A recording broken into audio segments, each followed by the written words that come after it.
ஒரு trading plan எப்படி பண்றதுன்னு பார்க்கலாம். இது சத்யநாராயணன் ஸ்ரீரங்கத்தோட அனுபவத்துல இருந்து.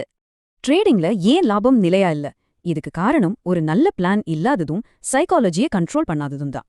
சரி, இந்த குழப்பத்திலிருந்து வெளியே வந்து எப்படி நிலையான லாபம் பார்க்கறதுன்னு இப்ப பாப்போம். முதல்ல ஒவ்வொரு ட்ரேடரும் அவங்க பாதையை தேர்ந்தெடுக்கணும். அதுல 2 முக்கிய வகை இருக்கு.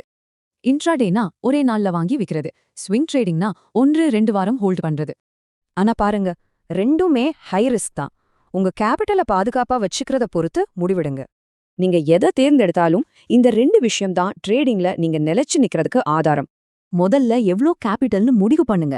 அப்புறம் ஸ்டாப் லாஸ், டார்கெட் ரெண்டையும் முன்கூட்டியே செட் பண்ணிடுங்க. மார்க்கெட் உங்க ஸ்டாப் லாஸ் அடிச்சிட்டா அதை ஏத்துக்கோங்க.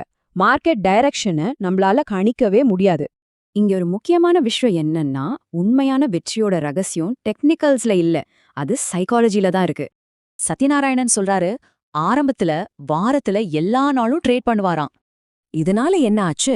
ஒரு நாள் லாபம், அடுத்த நாள் நஷ்டம்னு ஒரு சுழற்சியில மாட்டிட்டாரு. அதனால அவரோட பிளானையே மாத்தினாரு. வாரத்துக்கு 2 தடவை மட்டும்தான் ட்ரேட்னு முடிவு பண்ணாரு.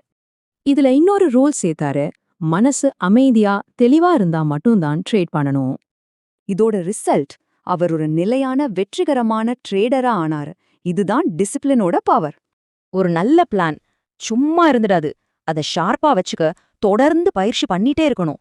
இங்க தான் பேக் டெஸ்டிங் முக்கியம். வீக்கெண்ட்ஸ்ல உட்காந்து மார்க்கெட் பேட்டர்ன்ஸை நல்லா பிராக்டிஸ் பண்ணுங்க. சரி, இதையெல்லாம் வச்சு உங்களுக்கான வெற்றி திட்டத்தை எப்படி உருவாக்குறதுன்னு இப்ப பார்க்கலாம். ஆனா இது அவரோட பிளான்.